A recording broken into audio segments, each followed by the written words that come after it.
Okay, I'm almost there. I'm halfway there. I enjoyed the farmland because... Oh shit, there's a dog.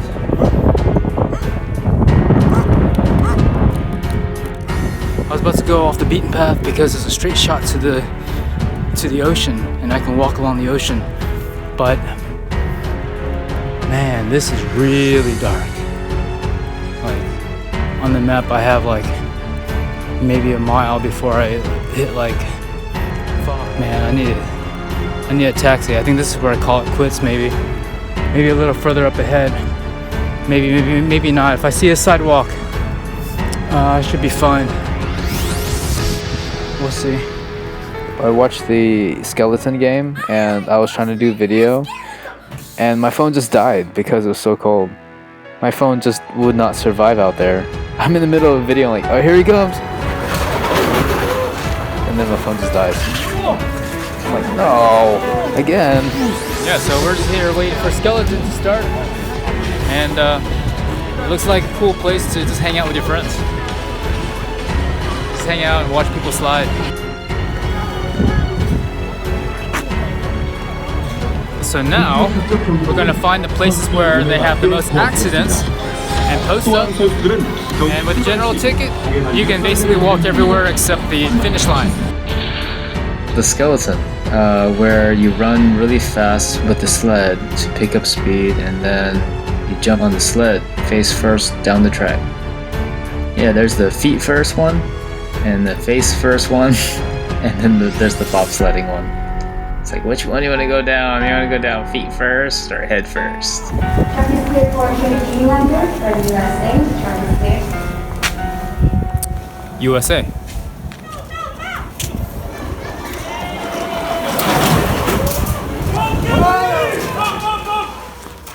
Even though it's called the PyeongChang Olympics in PyeongChang, it's actually in PyeongChang and Gangneung.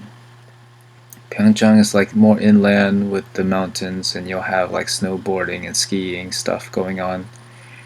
And you'll have the Gangneung, which is closer to the beach, and you'll find indoor ice sports, ice games like curling and ice skating, hockey. There's a shuttle bus that takes you between the two cities.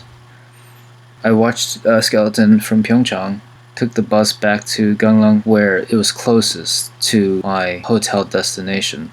The problem was at 10 o'clock, that's when the local buses stopped running. Because I didn't have a local bus to take me to my hotel, I had to walk the way. Okay. Yeah, so like, and then last night. You're a crazy guy.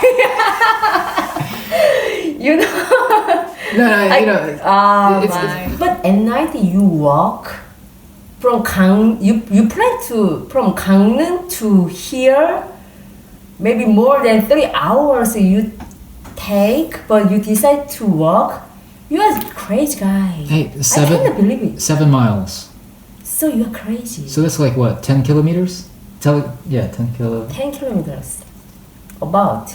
Yeah. So I cannot imagine. How do you decide to walk? I decided, hey, I want to do 18,000 steps. Let's go. Oh my. No, I'm just kidding. I'm looking at the map where I think this place was, and I'm thinking, okay, that's far up there. It turns out that I walked further than I had to. Alright. Like I could have been here much sooner, it turns out, but but I just wanted a bigger challenge. So I just got off the last bus from PyeongChang to Gangneung, bus mall they call it, more like a bus station where you can transfer to other buses. And right now I'm walking, and it's usually 1 hour to get there by bus, but I'm gonna walk it and make it to the hotel in maybe 2 hours, I hope. I haven't eaten in like 2 days unless you count like ramen noodle breakfast thing. But Let's see how far I go. I mean, this is not a video about like, oh, this is what Vernon does. He just tries to walk everywhere instead of taking a taxi. But you know, there are some benefits about walking. When you're walking around, you get to appreciate the country or appreciate the area that you're in a little more. You get to see things that you wouldn't otherwise see. And the last time I did something like this was like crossing the Han River. There was like this one area where like the skeletoners, I guess, go the fastest. Like that's where like you can see the TV and you know who's racing and everything. And okay, that's cool. I wanted to explore a little more, you know. So I went further up all the way to the start, where things are a little slower, I suppose. But that's cool though, because I was able to get some good shots, some slow-mo effects. Able to actually catch them on video as they slid by, or sled by, should I say? Because when they're going so fast, like 150 kilometers an hour or something like that, you don't get to see like, oh, those are sounds of flags. Yeah, you don't get to see, you don't get to really catch them on video. You know, they're just going so fast. There are no. This is like a ghost town at night. Well, I guess everywhere in the boondocks would be kind of like this, desolate. Not too desolate. There's some places that might be desolate, but that's an interesting thing about Korea is that even like the countryside have like the bare essentials, you know. The bare essentials being jjimjilbang, noraebang, a bank, and PyeongChang mascots.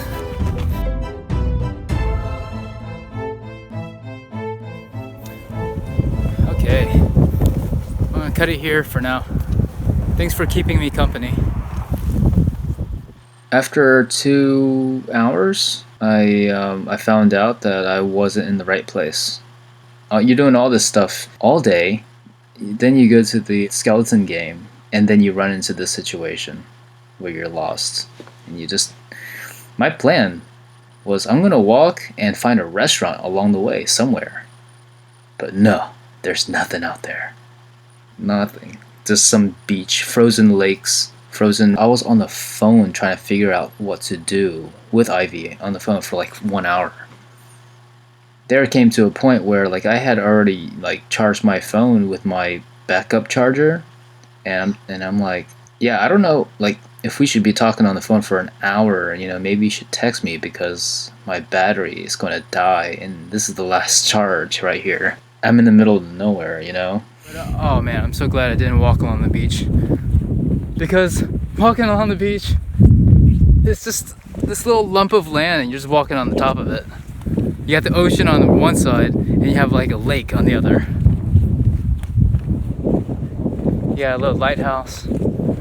Okay, like she tried to help me. Like I called her, I said, I'm here, you know, but then when I found out I wasn't, she just quickly like ran downstairs to the front desk, because if anyone knew the area better than us, it's them. They could definitely help us out. And but here I am, like, okay, now I know where I am. She says, can you find a gas station or a human being, you know? Find like a convenience store that's open. And I said, I haven't seen anything open or any humans for the past like hour. She's panicking. Dogs are barking and stuff, and she's just kind of scared for me. Can you try hitchhiking? Okay, and I start trying hitchhiking, and no one's stopping. You know, it's like 2:30 in the morning, and here I am looking like I don't know, it's just some weirdo, you know, on the street with my thumb out, with an American flag that's snapped in half like a broken arm. This neck tube thing that's over my face like I'm a robber. You know, I just don't look real attractive to stop for, you know. Okay, well, I'm just gonna walk back south, you know. What happened was I walked way too far north, so I'm walking back south. And she's just kind of like, hold on, wait, we're still trying to figure things out. And I'm just like, I'm just crossing this bridge. And she's like, you're on a bridge? Okay, no, stop right there, Vernon. Stop walking. Turn around, find this one pension. And I'm thinking, yeah, I saw a lot of places called pensions, but I didn't know what that was. It sounds like some jail bond place or something. I don't know. She says, just go in there. And I said, like, this whole place looks like a ghost town. Like, every building is like lights off and it doesn't look very welcoming and stuff. What was that? You're in Compton now, boy. Oh, you're in Compton now, boy. So I'm just like, alright, I'm almost to that building that you're telling me to go to, and I'm like, I'm gonna try to push the door open, but it looks like it's locked because the lights are just totally off. Which I push the door open, I'm like, oh, okay, I'm in. And then the owner slides a little window open, it's like the office because she sleeps in there too. I hand the phone over to the owner, and the owner's talking to Ivy, and Ivy's telling the owner, like, this is an emergency. He's been walking from like the Ganglong station from PyeongChang, he went the wrong way, he needs a place to stay. They said, like, you could take a taxi, Vernon, you could, but it's going to cost $100. Yeah, it's after hours, it's going to be 50 minutes for a taxi. She's like, Vernon, what are you going to do? Are you going to take the taxi, or are you just going to walk it? And I was thinking, like, okay, that's like walking for $50 an hour. That's not bad. I can walk for $50 an hour. That's a pretty good gig. It would be a 2-hour walk.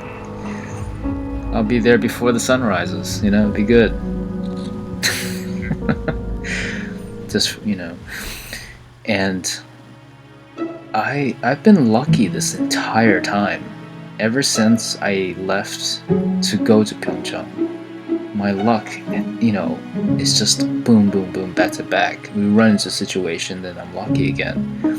And in this situation, the owner is so kind that she's willing to let me stay in the commons area, like the living room with couches and really nice decorations and the kitchen there. And she just gave me a blanket to let me spread it over a couch, and I just sleep on there. But anyway, being in that room, my only dinner was like a chicken jerky, It was just backup chicken jerky that I had in my bag.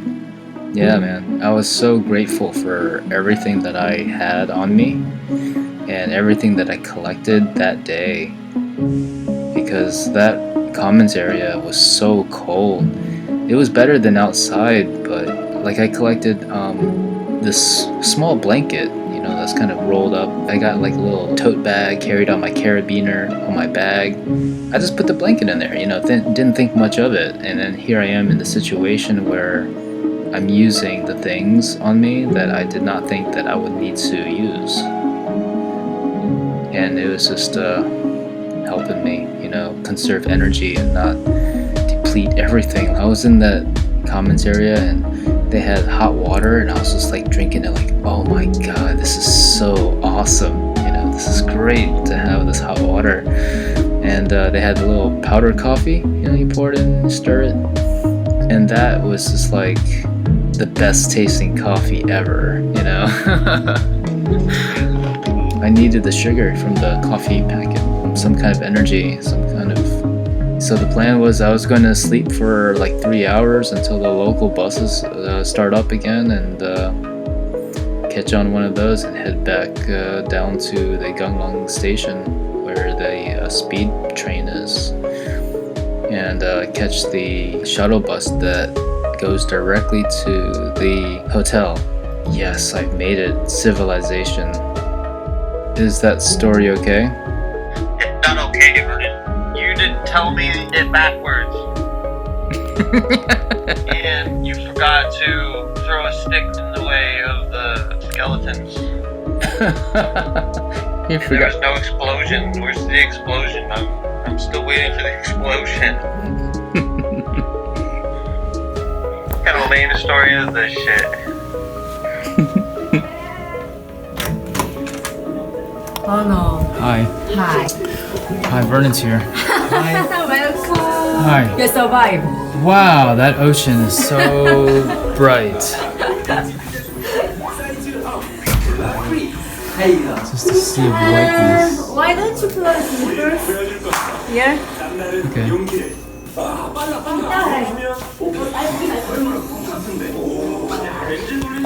That must be my slumber. Cool. So the hotel we're at is top 10. These are my new socks I got from PyeongChang, and I got a hole in it. Oh my. And that's just from changing it from last night. Like, I was like, oh, it's nice to change to new socks. You know? I'm so happy you survived. Yeah. Survive. Definitely. Wow. You put on the Korean flag too? Korean flight? Yeah. What Korean flight? Korean flag. Oh, Korean flag. Yeah. Oh yes. Could you? Yeah. Okay. So. Arrived. This is my flag stuff. Yeah, I'm ready.